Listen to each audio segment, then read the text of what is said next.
ఈరోజు ధర్నాకు దిగడం జరిగింది. సరే, మేము ప్రశ్నించినప్పుడల్లా కూడా అలాంటిది ఏమీ లేదు, మాకు ఆ ఉద్దేశమే లేదు అనేదే ఆన్సర్ వస్తుంది. ఈరోజు కూడా మరి ధర్నా చేసేది వాస్తవంగా నాకు కూడా తెలియదు. మీ ధర్నా అవుతుందంటే మళ్ళీ కమిషనర్ని అడిగిన నేను, మరి అధికారులను మా పూజారులందరినీ పిలిచి మాట్లాడి అసలు మీరు ఎందుకు ఆలోచన చేస్తున్నారు అనేది అడిగినప్పుడు నేను ఆల్రెడీ చెప్పిన, మేడం మేము తీసుకోము, జస్ట్ ఎందుకంటే పాత బిల్డింగ్ కూలగొట్టి ఆ పిల్లలు చదువుకునే స్కూల్ కూలగొట్టినాం కాబట్టి తాత్కాలిక షెల్టర్ కోసమే ఇది వాడుతున్నారు, అంతే తప్ప పర్మనెంట్ కాదు అనేది నాకు కూడా స్పష్టత, ఆ రకమైనటువంటి మాట చెప్పడం జరిగింది.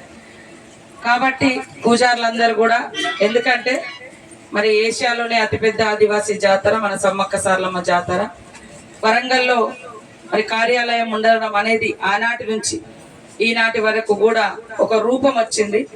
ఇప్పుడు మనం ఇప్పుడున్నటువంటి ప్రజెంట్ సిచ్యువేషన్లో భూములు దొరకాలన్నా కొత్తగా మళ్ళీ అక్కడ మనం కట్టుకునేటువంటి పరిస్థితి ఉంటుంది. ఖచ్చితంగా కేంద్ర కార్యాలయంగా మరి మన కార్యాలయంతో పాటు మిగతా కార్యాలయాలు కూడా ఉన్నాయి కాబట్టి ఏ ఒక్క వ్యక్తి కోసమో లేదా స్కూల్ పిల్లల కోసమే అయితే అది స్కూల్ వేరే బయట కడితే వాళ్ళకు కూడా సఫిషియెంట్గా ఉంటుంది. వాళ్ళ పూజలు లేదా నేర్చుకోవడము లేదా చాలా ట్రైనింగ్స్ ఉంటాయి కాబట్టి వాళ్ళకు మరి అందులో ఆఫీస్ అనేది ఆఫీసునే చూస్తాం, మరి స్కూల్ గానే ఉండేటట్టుగా ఖచ్చితంగా ఇది సీఎం దృష్టి కూడా వెళ్తాం. ఆయన కూడా ఒక నమ్మకం విశ్వాసంతో ఉన్నటువంటి వ్యక్తి సమ్మక్క సారలమ్మ అంటే కూడా. కాబట్టి ఈ రోజు మీరు చేస్తున్నటువంటి ధర్నాను ఈ రోజుతో ముగించి ఒక 5-6 రోజులు, ఎందుకంటే ఎలక్షన్ కోడ్ కూడా ఉంది కాబట్టి ఒక స్పష్టమైన జీవో రావాలన్నా హామీ ఇవ్వాలన్నా 5-6 తారీఖు తర్వాత 6 తారీఖు తర్వాత ఉంటుంది.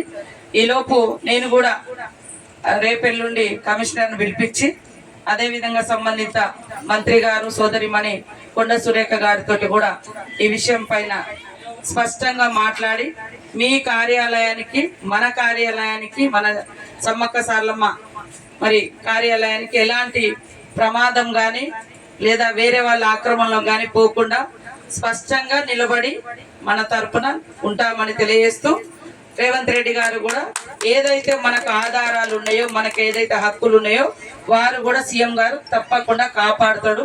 వారి దృష్టి దాకా ఇంకా పోలే వాస్తవానికి, ఎందుకంటే కలెక్టర్ గారు మాట్లాడుతున్నారు, కమిషనర్ గారు మాట్లాడుతున్నారు, ఇంకా అట్లాంటిది ఏమీ లేదని వచ్చింది కాబట్టి ఒక స్పష్టతతోటి మరి ఈ 5-6 రోజులలో మీరు ఈ లోపు మన దగ్గర కూడా ఇంకేమే ఆధారాలు ఉంటే మాకు ఇవ్వండి.